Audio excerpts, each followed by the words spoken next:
Mga hakbang para mapalakas ang pagtugon sa cybercrime sa bansa, ating pag-uusapan kasama si ASEC Mary Rose Magsaysay, Deputy Executive Director mula sa Cybercrime Investigation and Coordinating Center o CICC.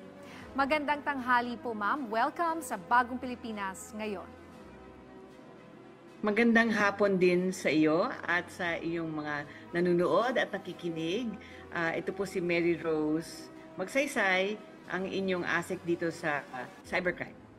Yes, ma'am. Para po sa kaalaman ng lahat, ano po ba ang mandato ng Cybercrime Investigation and Coordinating Center or CICC? Well, ang maganda niyan is hindi lang basta mandato ang aking babanggitin, ngunit kung ano ang nagagawa ng CICC para makita ng taong bayan kung ano ba ang benepisyo natin sa kanila. Minsan kasi ang mandato parang vague yan eh. Parang pagka ginawa ng batas yan, medyo mahirap intindihin. Well, ang maganda sa Cybercrime Investigation and Coordinating Center ay ito po ay ginawa ng batas ng RA 10175. Ang maganda pong pag-describe sa CICC ay kung ihahambing ko po ito sa Cyber Security Bureau ng DICT na alam ng lahat or ng Department of Justice Office of Cybercrime at ng PNP-ACG or ang NBI na cyber. So, ang makikita po natin, marami pong mga ahensya na may mga unit. Okay? May mga dedicated silang divisions or units na nagtatackle ng anything cyber or digital. Ito na ang pasok naman ng Cybercrime Investigation and Coordinating Center. Kami naman po ay isang buong ahensya. No? So, ang ibig sabihin po niyan ay headed po kami ng isang undersecretary, which is the highest ranking official. At ito po ay pinopopulate ng tatlong offices, which is usually a bureau in any other country. So, while the Department of Justice will dispense justice whether cyber or not, PNP-ACG will implement the law whether PNP will implement the law whether cyber or not, as well as NBI will investigate whether cyber or not. Kami ho, everything that is cyber or cybercrime, kami po nagtatackle niyan. Now, since we're part of the DICT family, you would want to know anong diferensya ng Cybersecurity Bureau at ng Cybercrime Investigation and Coordinating Center. Again, uulitin ko yung apat na ahensyang yan ay mga units po ng isang ahensya. Kami po ay isang buong ahensya. Kumbaga, sila chicks nila ang cyber. Kami po kami yung cyber. Misis namin si cyber. O yan, medyo malinaw-lilaw yan, no? Ang Cybersecurity Bureau, tinitignan po nila, minomonitor nila ang vectors of attack o mga cybercrime, ganyan. Pero ang alam po natin, pagka may crime na po, pag may attack, ibig sabihin nun may malicious intent. Ibig sabihin yan, ito po isang cybercrime, iti-turn over na po nila yun na monitor nilang mga attack vector sa amin and mag-investigate na po kami. Kami po yung kompleto sa investigative forensics tools and kami rin po yung gumagawa ng Philippine Digital Forensics Manual para sa buong Pilipinas. Kaya natin ginagawa ito, hindi lang para i-assist ang ating interagency na since we have to be overlaying technology on everything that we are doing already kasi nakikinabang ang Pilipinas ng mabuti sa teknolohiya pagkat ang komunikasyon sa ating bansa ay medyo may kahirapan dahil we are 7,100 islands, 98 million Filipinos in the internet, 10 million government officials online, and we have 11,000 GIDAs, geographically isolated and disadvantaged areas in our country out of the 42,046 barangays. So, kumbaga, may malaking pakinabang sa gobyerno ang pagka-activate po ng Cybercrime Investigation and Coordinating Center pagkat binibigyan po natin ng kapabilidad ang ating gobyerno na tugunan at bigyan ng focus ang cyber at hindi lang po yon. Dahil tayo po ay nabibesiege ng napakaraming cybercrimes dahil sa dami ng Pilipinos online. Almost 10 hours a day, which is 4 hours more than the usual person who is online. Kasi kailangan natin mahal, lalabas, bibili pa, magbibis pa tayo, magja-Jollibee. So sa atin, nakikinabang tayo sa connectivity, learning online and doing things online. Mas natutugunan natin ang pag-aalaga ng pamilya natin kung nasa bahay tayo.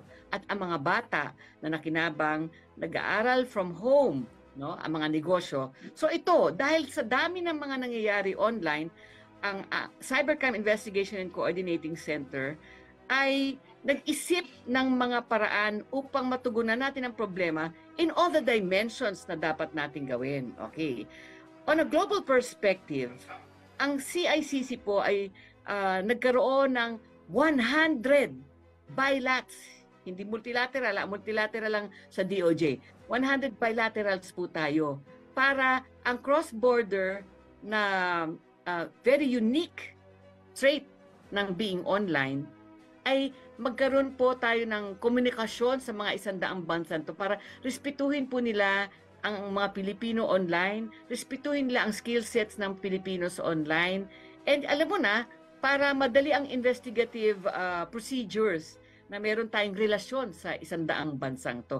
Wala pang bansa nakagawa niyan, ha? CICC lang po ang nakagawa niyan. So, on that level, on the global perspective, tinugunan natin yan. On the national level, para proteksyonan ng 98 million Filipinos online, we have the Interagency Response Center which is now undergoing an ISO 27001. Pagkat gusto natin, maayos lahat at international class at international capability ang ating interagency. Siyempre, ang tao saan tatawag? Saan hingi ng tulong? So, meron tayong dedicated 68 internally, ha, hindi ho tayo kumukuha ng vendor, tinrain natin yan. Pagka ikaw ang tumawag at nagre-report ka ng cybercrime, okay, yung sinasabi mo doon sa taong nakikinig, pruweba na yan eh. Salaysay na yan eh. So, kailangan, ang tumatanggap noon, highly skilled. Kaya dapat po, empleyado ng gobyerno, hindi vendor o i-farm out mo sa isang call center. Yung sa atin po, nagtatala na po yan ng ebidensya. Ang tawag dyan, digital evidence. Ang digital evidence po, hindi po yan re-respetuhin ng bawat judge kung hindi po ito pinanghahawakan. Ang chain of custody, importante. Ang humahawak lang po ng digital evidence ay ang mga law enforcement agencies at CICC. So, importante na na-establish ho namin yan, minan natin yan, ginawa natin ng platform, ng CRMS, ng platform. Internally, tayo gumawa mismo dito. Tayo kumuha ng vendor pagkat minsan nagkakaroon ng breaches sa ating third-party vendor. So tayo, since marami naman tayo mga empleyado na madudunong magagaling na mga hackers at saka mga full deck developers, analysts, etc. Tayong gumawa ng sarili natin. Alright. So that's on the 98 million Filipinos online. Now, on the interagency level, we have trained 10,000 government officials in their ITs, no, to set up their own SOCs, no, para i-federate natin yan. Tapos, meron na rin exchange of information para pagka nagre-report po sila ng mga nangyayari sa kanila, diretso na ho dito sa atin. So, inalagaan natin on an interagency level. Yes. Thank you so much for that very very in-depth explanation po, no, sa ginagawa ng CICC. Kasi totoo po, medyo na-confuse rin na yung mga kababayan natin sa dami po ng mga may NBI, may PNP, at ngayon meron sa DICT, which is, di ba, di ho ba? At under kayo ng DICT, tama po ba? But anyway, ang tanong ko na lang po, last year, the DOJ said that may spike more than 400%. Can you imagine incidents ng cybercrime-related incidents compared to the same period the year before? So this is, 400%. Gaano po, sa ngayon po, sa inyong datos, gaano po karaming insidente ng cybercrime ang nai-report at naitala noong nakaraang taon? Or what's your latest report or numbers about this? Actually, I will push you further, not just reports, number of reports, no. Pero ano na ba ang nagagawa natin sa reports niya? Kasi kung number of reports ng paramihan yan, definitely from DTI alone, when pandemic started, they had 15,000 complaints. That's why now they partnered up already and they don't know what to do with it. Okay. So now they partnered up with us already, which is for us, we welcome, no. because there are actually things that we can do with it. And there are about a few thousand more reports from the PNP, and also in the SEC, medyo may karamihan din yung mga problema sa scamming, financial crimes, no? So on all government offices na mayroong involvement sa public, sabihin na lang natin tens and tens and tens of thousands of reports are received. Okay? And then, so datos for us is datos unless we do something about it. That's why we already, hindi ko pa nga naituloy na dahil medyo parang mahaba yung sinasabi ko, no? Pero yung reporting, start na ho yan kasi nasa, ano na ho tayo, nasa level na po tayo ng capacitating the GIDAS, no? So bumababa na ang CICC. To the GIDAS, so we have the Project Equity of natatabunan niya ng scamming and financial crimes. Pero ito po ay parang kumbaga subset of financial crimes. Ginagawa ito pagkat at the end of the day gusto ng taong kumita, and so mataas yung OSAIC numbers ng Pilipinas. We are number 1 in the world, and it's not good. It's not good kasi ang number 1 natin, 80% of our GDP is composed of services that is rendered by OFW.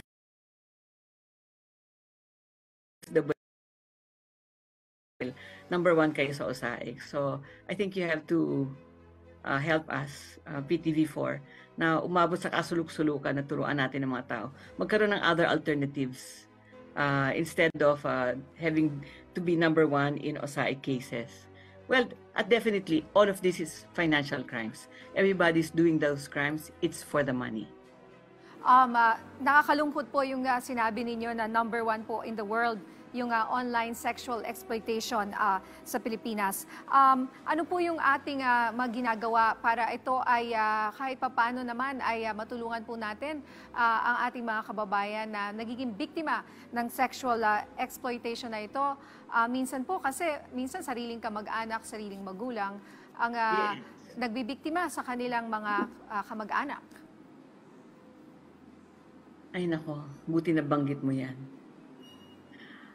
Ang nakita ko kasing initiatives na nagawa natin na that really matters and is helping yun. Hindi importante awareness lang eh. Yung responsibility nawawala yan. Being responsible, no? And responsible use of the internet is only use it for that can give you a financial benefit and good. No, you have to be more concerned of tech for good instead of just aura-aura, right? Online. And kung aura-aura ka dahil may produkto ka, fine. Pero other than that, limit yourself to the use of technology. And nagkaroon nga kami ng proyekto na sa tingin ko ay it matters so much because the name of the project is Equity. Equity is a trifecta of connect. The other C is to teach, no, but I forgot the second word. But the last part is to confluence, no, and that means that and connectivity talagang literally DICT is putting the connectivity do sa mga GIDAS. Yun yung first part. Second part is yung capacitate.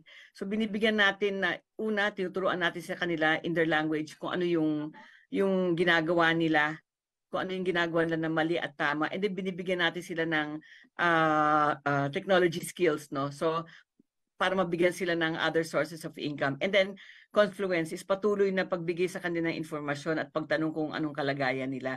So yun yung ating ginagawa kasi there's no other way but to tell them what is wrong, what is right, and explain to them what are the alternatives. Di ka basta pwede pumunta. So we've been doing that. We've been doing that on the GIDAS level. We've been doing that on the college, the universities and colleges pinupuntahan na natin. We have gone to about 20 places already, but we have already connected more than 400 GIDAS in preparation of pagpunta sa kanila. No? Talagang pinupuntahan natin, inaalagaan natin yan. And the way we do it, sabi mo, Asik Magsaysay, yeah, this all talk. Are you doing it? Yes, we're doing it. We're already there. And we alam niyo yung pyramiding, explain ko na sa inyo. I think I want to share the good news. If people can do this, if people have been doing this also in business, yung isang tao kasama mo, like for the first time nung umakyat sila Yusek tsaka sila Secretary sa northern part ng Pilipinas, sila Secretary Ivan and si Yusek Ramos, when they went there, they capacitated about a few hundred, siguro mga 200 yun, no? That was the initial go, and they brought about 20 other people from CICC. On the next go, we went all the way down to the south. Yung mga tao na kasama nila, nagkanya-kanyang areas na yon, 2 people per area. So kung nakikita mo, tapos nagdala rin sila ng mga tao. So pinipiramid natin para medyo mas mabilis. And there's no other way, we're going to do it. Yes, we've also been partnering with other agencies. Okay. Ma'am, maraming salamat po. Pasensya na wala na po tayong oras. No? ASEC Mary Rose Magsaysay, ang Deputy Executive Director mula sa Cybercrime Investigation and Coordinating Center.